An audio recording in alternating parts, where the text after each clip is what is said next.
자, 여러분 안녕하세요. 오늘의 한자어 243번째 시간입니다. 오늘 함께 살펴볼 글자는 이 두 글자인데요.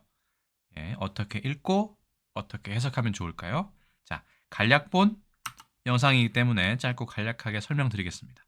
보다 자세한 설명을 원하시는 분은 해설본 영상을 시청해 주시면 감사하겠습니다. 자, 일단 도금과 뜻 대충 알아보겠습니다. 자, 일단 이 글자는 전간이라고 읽습니다. 전간 들어보신 적 있으십니까?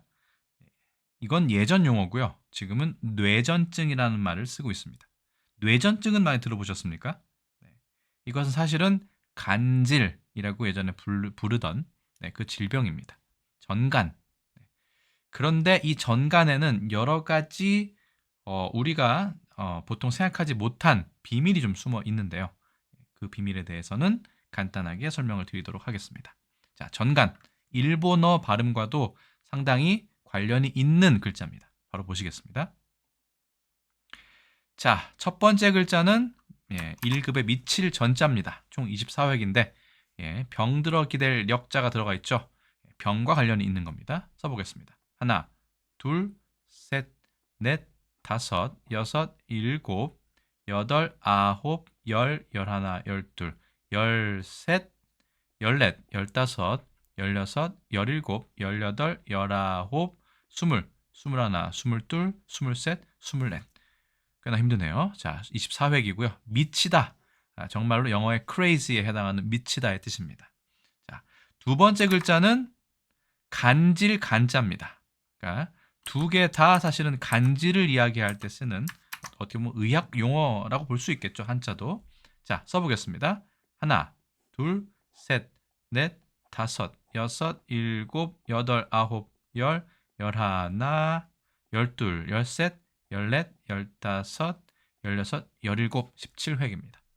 자, 여기 병들어 기댈 역자는 설명을 드렸습니다. 병들어서 침대에 누워있는 모양인데 과연 왜 이 안에 있는 글자가 나왔을까가 좀 중요하겠죠.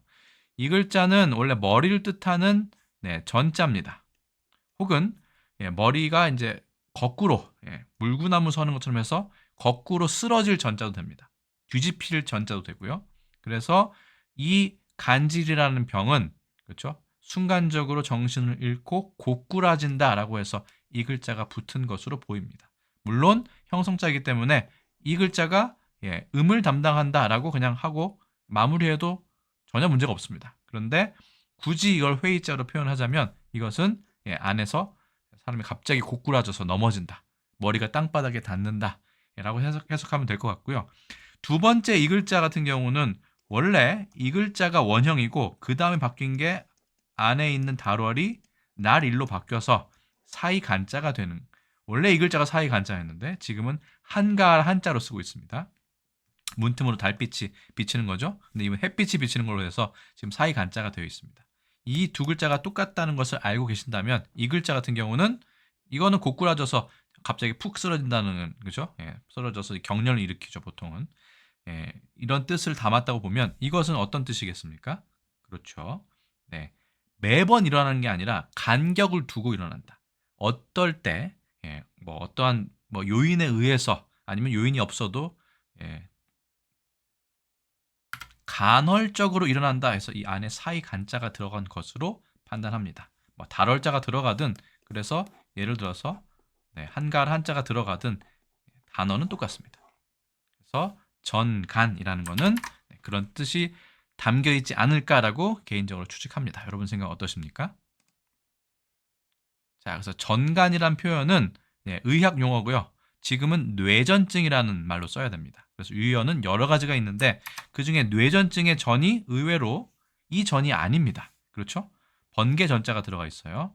아무래도 이거는 그 뇌의 신경세포와 관련이 있는 거기 때문에 거기에서 과잉의 전류가 이렇게 흐르는 그런 뜻에서 나왔을 가능성이 매우 큽니다. 그렇기 때문에 똑같은 전자를 쓰는 것이 아니라 번개 전자를 썼겠죠.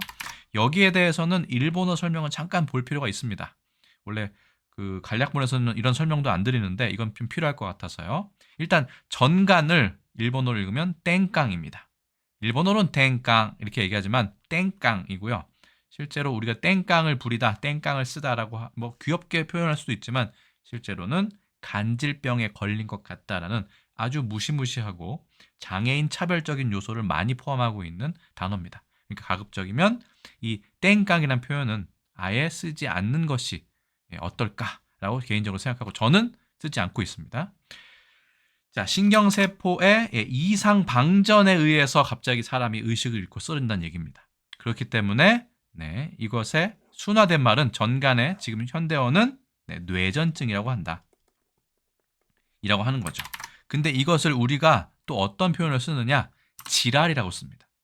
그렇죠? 이것도 욕이 아니라고 생각하시는 분이 계시겠지만 땡깡이든 지랄이든 쓰면 이거는 간질병을 앓고 있는 그 사람의 모습인 것 같다라고 그 사람도 비하하고 간질병을 그렇죠? 이 뇌전증을 갖고 있는 환자, 그렇죠? 이 장애인이라고 해야 될까요?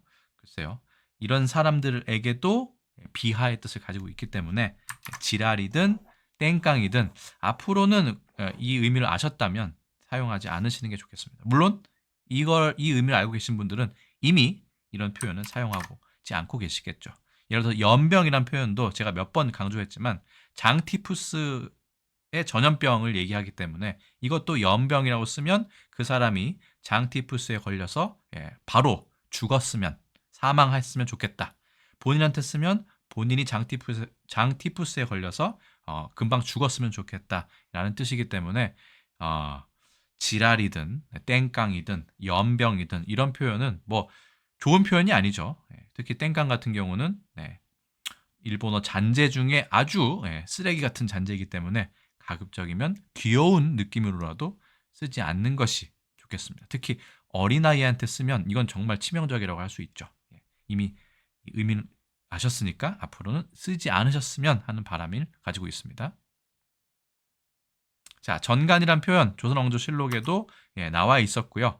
그 다음에 신문에서도 전간병 든 처녀 대동강에서 익사했다 이런 표현 전간병이라는 것도 있었고 전간 치료제의 광고도 나와 있었습니다. 자, 넘어가겠습니다. 앞에 전간 같은 경우 보면 이거를 날 일자로 하는 걸 알 수 있어요. 근데 달월이나 날이나 똑같다. 자, 중국에서는 똑같이 쓰되 조금 글자체가 다릅니다. 띠엔시엔이라고 얘기하고요. 이거 한자를 오히려 한가할 한자를 이렇게 썼죠. 우리는 이것도 한가할 한자고 나무 목자가 있어도 한가할 한자인데 뭐 중국에서는 이걸 썼다고 봅니다.